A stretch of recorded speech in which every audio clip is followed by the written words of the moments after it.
The frame is familiar. Queen's a couch that has survived every opinion known to man, a kitchen that can feed sorrow and celebration with the same spoon but the angles tilt. Instead of treating California as an argument, this telling treats it as a magnet, a steady pull that reorganizes everything metal in the room. Michael's new academic post is the official reason, a crisp adult fact with a date on it and a salary attached, yet beneath the paperwork sits the itch of a young family wanting to wear a bigger sky. Gloria calls it what it is, a chance, and the word travels differently through the house. In Edith, it flowers into plans, recipes, lists. In Archie, it clangs against a set of convictions forged partly from pride and partly from the terror that quiet rooms are louder than noisy ones. He answers with ritual, a wisecrack, a suspicious squint, a geography lesson that confuses coastline with morality. You can tell he's scared because he's funny. Most men of his type are only hilarious when they're cornered. The plot's fuse is lit by real estate. George Jefferson has buyers for the Stivics place, and the buyers want to move in like fate, swiftly and without negotiation. That means boxes and bubble wrap and the humbling chore of touching everything you own and asking whether it still belongs in your life. Before they board a westbound plane, Michael and Gloria cart their living back to Archie's for a temporary return to the crowded waltz of 704. The transition lands like deja vu with teeth. Shared space awakens old duels dressed as jokes. Michael praises Shakespeare with a glow in his voice. Archie hands the crown to the Three Stooges and acts like anybody who disagrees has betrayed America.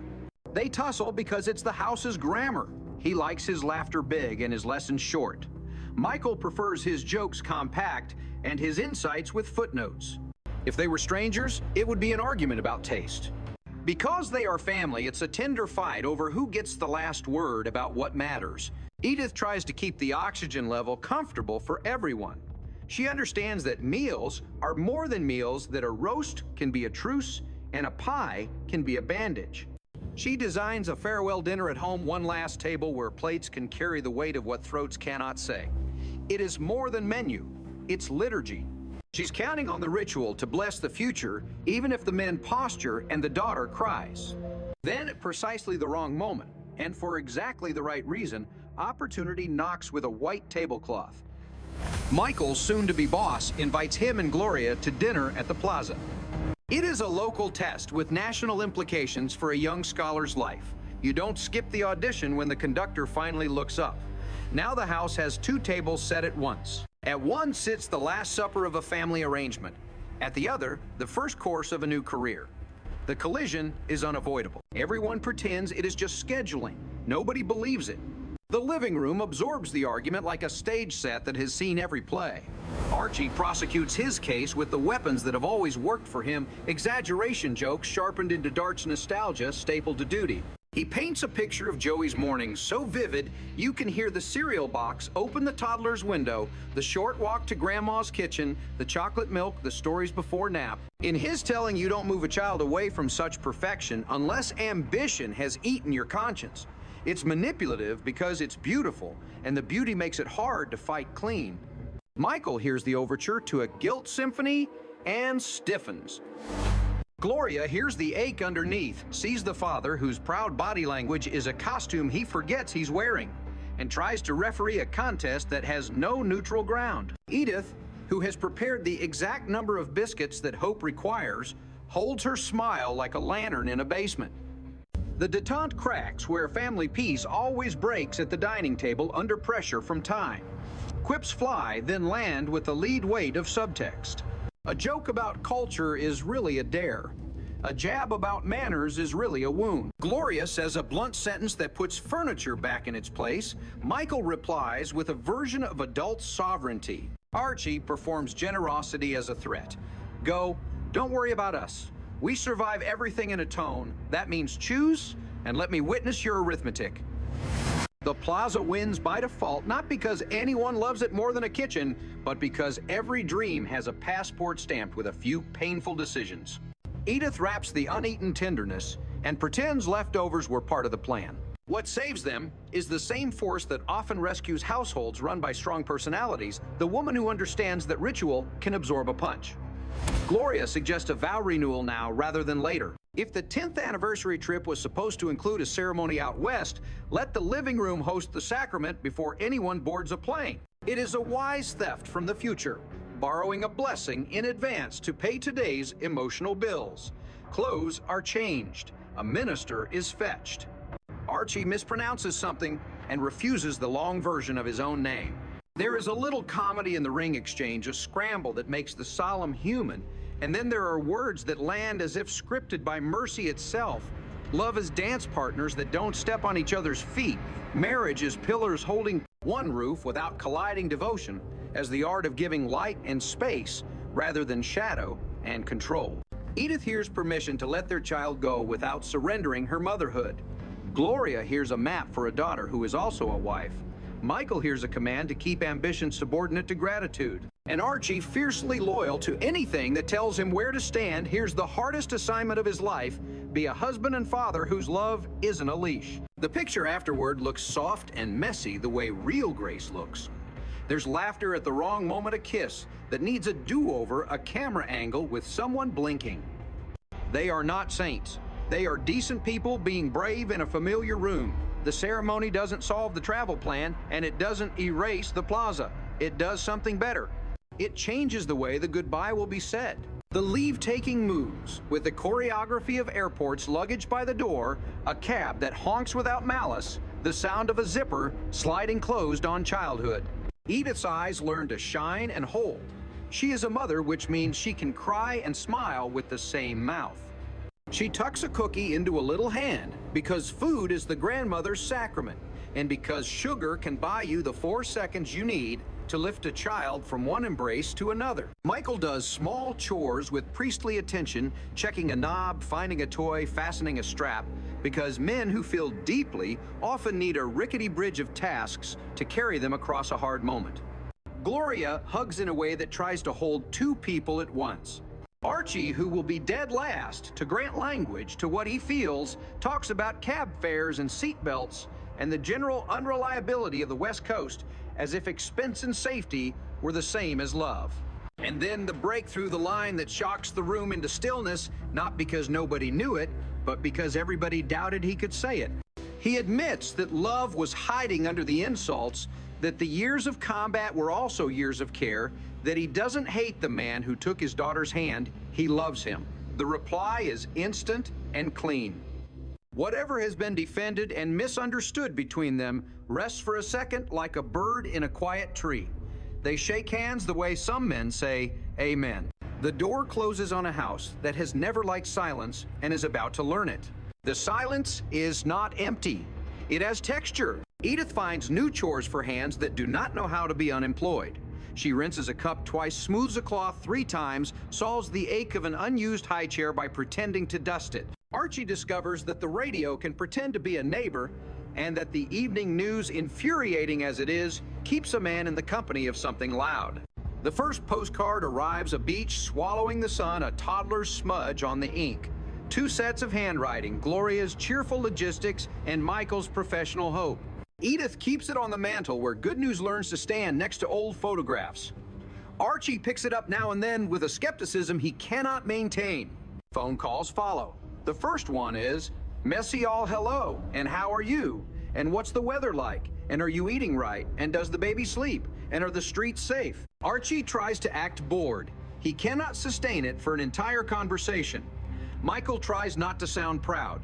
He fails when he talks about a class that finally woke up. Gloria keeps saying, "You should see then," corrects it to, "You'll see then," laughs at herself because she knows the difference matters and refuses to apologize for happiness. Edith makes yes a musical instrument and plays it softly, coaxing the details out of the distance until the line hums like a string you could pluck. The calls define a new civility. Nobody has to win to be heard. Out west, the new life behaves exactly as new lives do. The apartment is honest about its size 2 rooms that pose as more, and generous with its light. They argue about where the crib should point. They settle on the window because the idea of a horizon feels like a promise worth giving a child even when the view is just a rectangle of city. The campus performs its ritual late-night preparation, early morning nerves. The first lecture, where the questions exceed the answers, and that's a sign the class is alive. A mentor with the startled kindness of old books shows Michael the secret that all teachers learn late people don't remember facts. They remember whether the room felt like a place where their mind could walk around. He walks home both lighter and more awake. Gloria plants her day with neighbors' names and grocery lists and a careful curation of firsts: first friend, first park, first corner cafe, with coffee good enough to anchor a long afternoon of ordinary happiness. Joey treats geography like a roomer. He recognizes faces, not latitudes, and his laughter is a persuasive essay on the thesis that love travels faster than time zones. Back in Queens, the neighborhood learns to leave space for the bunker quiet. People drop by carrying objects with purpose: a skillet that can handle grief, a plant that doesn't demand much water, a pie that insists on being shared. Jefferson shows up the way men do when they want to help but are allergic to tenderness. He wraps concern in jokes and time limits, and the visit feels like someone tightened a bolt that had been rattling. Edith collects these gestures and files them among her practical sacraments. Archie keeps score on a ledger he won't admit exists. How many days between calls, what the laughter sounded like, whether the sentences included words like soon and next time. Pride sneaks up on him disguised as a different emotion. He mistakes it for irritation until he overhears himself bragging to a neighbor about the boys' new office and the department that knows talent when it sees it. A small crisis confirms what they are building. Joey runs a fever only a parent can see as apocalypse. The doctor is calm, the night is long, morning is merciful. The event is easy to narrate in a few words. The feeling is not. The next time they call, Gloria's voice has an iron filament that Edith recognizes. It is the tone of a woman who has been initiated by a night she didn't want and came out with the unglamorous courage that families rely on more than they ever admit. What they don't say on the phone, because there is no point, is that both parents stood by a crib pretending not to cry. What they do say is that the sun tomorrow will be embarrassing in how ordinary it looks, and that ordinariness is the prize. Seasons do what seasons do. Autumn in Queens trains the trees to tell the truth in color before they let go. Autumn in California teaches people to carry a sweater they won't need at noon. They exchange recipes and local rumors by mail because information becomes affection when folded into envelopes. Eventually, a visit is mapped. Archie resists flying using statistics that are secretly feelings. Edith packs the courage for both of them, alongside bakery goods from a place that insists the old way is the right way, and a photograph from the living room ceremony in a frame that makes the moment look like heritage. On the plane, Archie performs performance, complaining about the peanuts, while eating them, reminding Edith how the Wright brothers were show-offs. And then he naps, because the body betrays what the mouth denies. Arrival rewrites everybody's posture.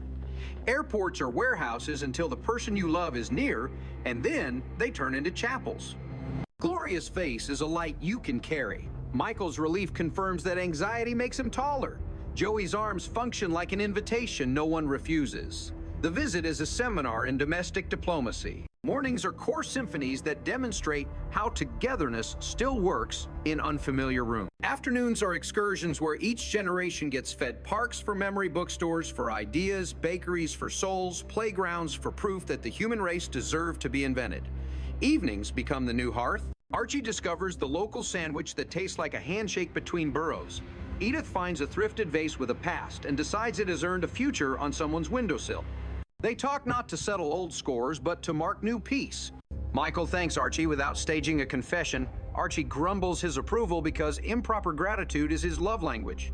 Gloria stitches the moment to their vow renewal with a reference to those words about not blocking each other's sunlight, and the room falls into the easy silence of people who have finally stopped confusing possession with devotion. When the visit ends, the parting is competent rather than catastrophic.